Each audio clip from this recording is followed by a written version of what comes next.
Assalamualaikum warahmatullahi wabarakatuh. Saya Nur Amelia Rida dengan NIM 1902046015 dari kelas IFA 4 akan mempresentasikan asal-usul rumus sudut waktu atau Fadlu Adbair atau Our Angel dengan mata kuliah Astronomi Bola dan dosen pengampu Bapak Ihtirozun Ni'am. Sudut waktu adalah lingkaran meridian yang berpotongan dengan lingkaran yang melewati benda langit. Nah, untuk mencari rumus sudut waktu, maka kita tinggal meneruskan rumus dari menentukan ketinggian benda langit atau irtifa. Maka di sini, sebelum menjelaskan tentang sudut waktu, saya akan menjelaskan sedikit tentang rumus irtifa. Sebelumnya, kita perlu mengetahui dulu perpotongan 3 tata koordinat dalam bola langit, yaitu yang pertama ada tata koordinat horizon, fungsinya untuk mengetahui ketinggian benda langit. Yang kedua yaitu tata koordinat ekuator, untuk mengetahui nilai deklinasi. Dan yang ketiga adalah tata koordinat sudut jam bintang, yaitu untuk mencari nilai sudut waktunya.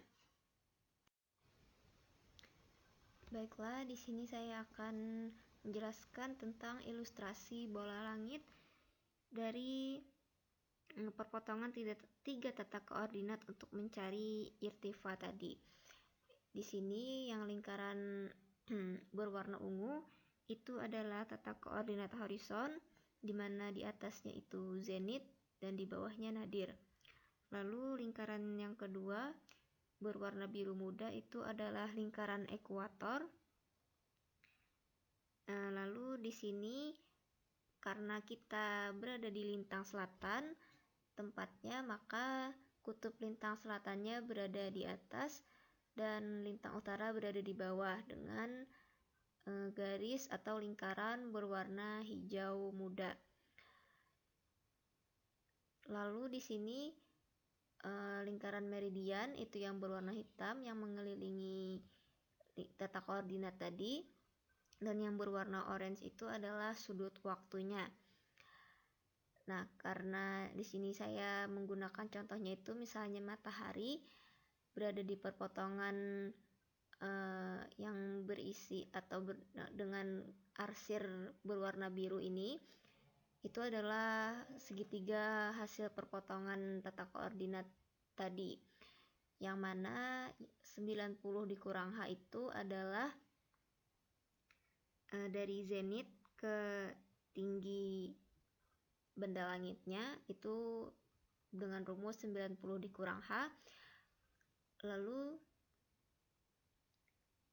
dari sudut waktu ke tinggi benda langitnya itu yang mengelilingi tata koordinatnya itu dengan rumus 90 dikurang deklinasi, dan juga zenit ke ufuk itu adalah lintang tempat, maka sampai ke benda langitnya itu adalah 90 dikurang lintang tempat. Nah, di sini adalah gambar perbesaran dari segitiga hasil perpotongan 3 tata koordinat tadi. Karena kita akan mencari tinggi benda langit, maka yang harus kita cari itu adalah menghitung sisi A.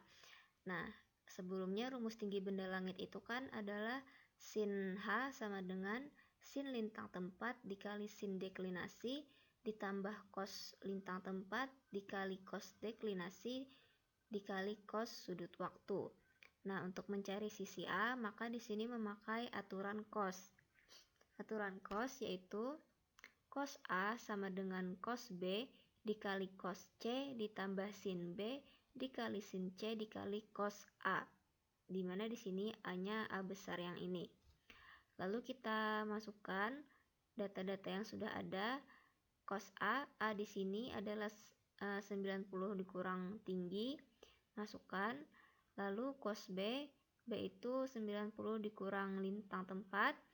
Lalu sin B juga di sini adalah 90 dikurang lintang tempat, lalu sin C 90 kurang deklinasi, dan seterusnya sampai cos sudut waktu.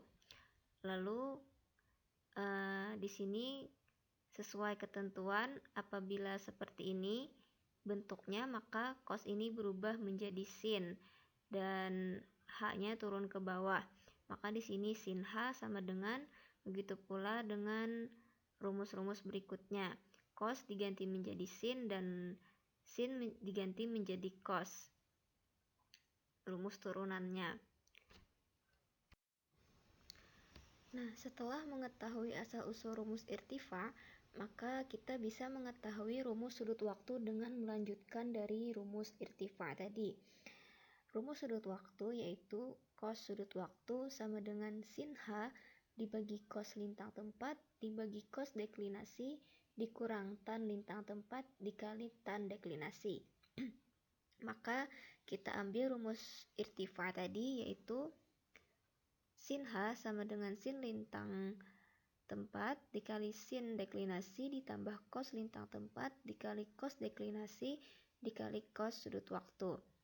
Kita turunkan lagi, lalu kita pindah ruaskan, di mana sin H kita pindah ruas ke sebelah kanan. Maka yang awalnya plus jadi di sini minus.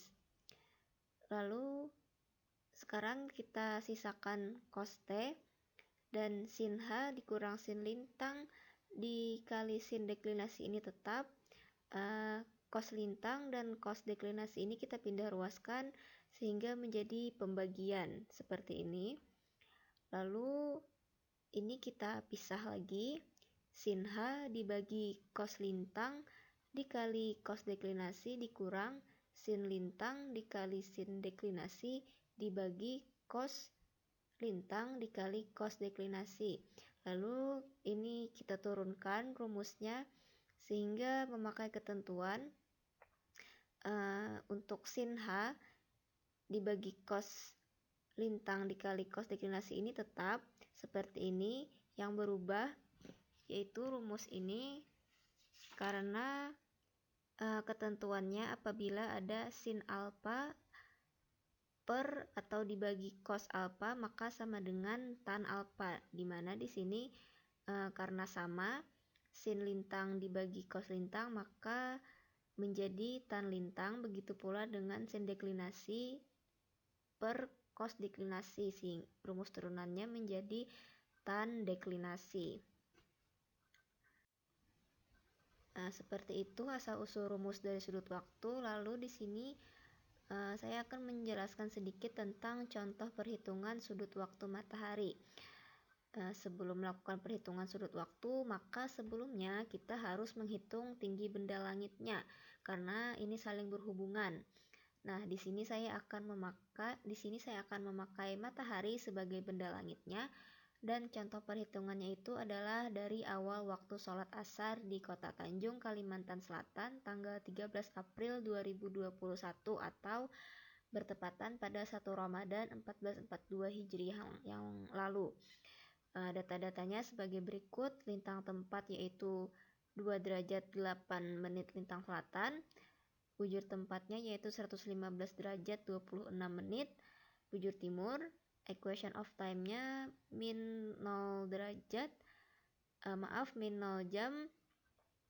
0 menit 33 detik, dan deklinasinya adalah 9 derajat 6 menit 29 detik. Setelah itu kita ke perhitungannya. Untuk mencari awal waktu sholat asar, yang pertama kita harus mencari ZM atau jarak zenit, yang mana rumusnya adalah deklinasi dikurang lintang. Di sini kita masukkan data-datanya yang tadi sehingga mendapat hasil 11 derajat 14 menit 29 detik. Lalu yang kedua yaitu mencari HA atau tinggi matahari, di mana rumusnya tan HA sama dengan tan ZM ditambah 1, masukkan data-datanya dan mendapatkan hasil 39 derajat 50 menit 5,27 detik. Lalu langkah yang ketiga yaitu mencari sudut waktu matahari awal asar. Di sini kita masukkan rumusnya seperti yang sudah kita ketahui tadi tentang asal-usulnya, masukkan data-datanya sehingga mendapatkan hasil 49 derajat 4 menit 0,68 detik. Ini dibagi 15 sehingga sudut waktunya yaitu 3 jam 16 menit 16,05 detik. Dan yang terakhir yaitu mencari awal waktu asar dengan langkah-langkahnya pukul 12 ditambah sudut waktu matahari dikurang equation of time ditambah dalam kurung bujur daerah dikurang bujur tempat dibagi 15. Kita masukkan data-datanya ke dalam rumus sehingga mendapatkan hasil awal waktu asar itu pukul 15:35 menit 5,05 detik. Lalu kita tambahkan dengan ihtiyat sehingga awal waktu asar di Kota Tanjung, Kalimantan Selatan adalah pukul 15:38 waktu Indonesia Tengah. Sekian presentasi singkat saya tentang asal-usul rumus sudut waktu. Mohon maaf jika terdapat kesalahan. Semoga bermanfaat. Assalamualaikum warahmatullahi wabarakatuh.